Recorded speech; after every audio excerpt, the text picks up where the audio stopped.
আসসালামু আলাইকুম। আশা করি আপনারা সবাই ভালো আছেন। সরকারি চাকরিজীবীদের জন্য সুখবর।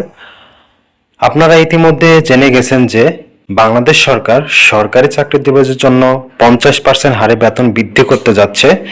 আসলে 50% হারে যদি বেতন বৃদ্ধি করে আপনার মূল বেতন কত দাঁড়াবে সে নিয়ে আপনাদের মাঝে আলোচনা করব। আশা করি সম্পূর্ণ ভিডিওটি দেখবেন এবং আপনি বুঝতে পারবেন যে আসলে কোন গ্রেডের কত বেতন হতে যাচ্ছে 50% হারে বৃদ্ধি করলে। শুরু করা যাক বন্ধুরা। এখানে 50% বৃদ্ধি হলে মূল বেতনের সঙ্গে অর্ধেক 50% যোগ হবে, যথেষ্ট বর্তমান মূল বেতন প্রায় 1.5 গুণ হবে। আপনাদের দেওয়া তালিকা অনুযায়ী 50% বৃদ্ধি হলে আপনার হচ্ছে বেতন কত দাঁড়াবে। বন্ধুরা সম্পূর্ণ ভিডিওটি দেখবেন, আশা করি আপনারা সবকিছু জানতে পারবেন। আর অবশেষে যদি ভিডিও দেখার পর জানতে না পারেন অবশ্যই আমার ভিডিওটি কমেন্ট করবেন, আমি আপনাদেরকে জানিয়ে দেব।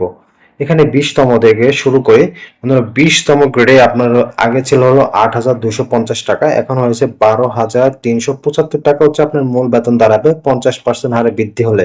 এই সব কিছু হলো 50% হারে বৃদ্ধি হলে আপনার মূল বেতন এত দাঁড়াবে। 19তম গ্রেডে হলো 12,750 টাকা, 18তম গ্রেডে 13,200 টাকা, 17তম গ্রেডে 13,500, 13,950, 16 আর 15তম গ্রেডে 14,550 টাকা, 14তম গ্রেডে 15,300 টাকা, 13তম গ্রেডে 16,500 টাকা, 12তম গ্রেডে 16,950 টাকা বেতন বৃদ্ধি হবে।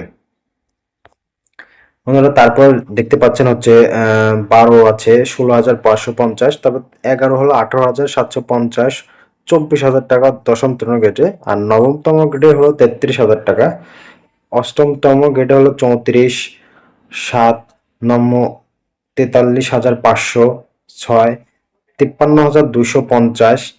তারপর রয়েছে পঞ্চম, দেখতে পাচ্ছেন বন্ধুরা 64,500 টাকা, 75,000, 3তম গ্রেডে 84,750, আর শেষে 2তম গ্রেডে হলো 99,000, আর প্রথমতম গ্রেডে হলো 1,70,000 টাকা বেতন বৃদ্ধি পাবে যদি 50% হারে জুলাই মাসের 1 তারিখ থেকে আপনাদের বেতন দেবে। আশা করি আপনারা অবশ্যই দেখে নেবেন বা বুঝে নেবেন যা বলছি। আর অবশ্যই আপনাদের এইগুলো শুধু মূল বেতনের 50% হিসাবে ভাতা, বাড়ি ভাতা, চিকিৎসা ইত্যাদি আলাদা নিয়মে যোগ হবে। আশা করি সবকিছু বুঝতে পারছেন। যারা ইতিমধ্যে আমার চ্যানেলটি সাবস্ক্রাইব করেছেন তাদেরকে অসংখ্য ধন্যবাদ। আল্লাহ হাফেজ।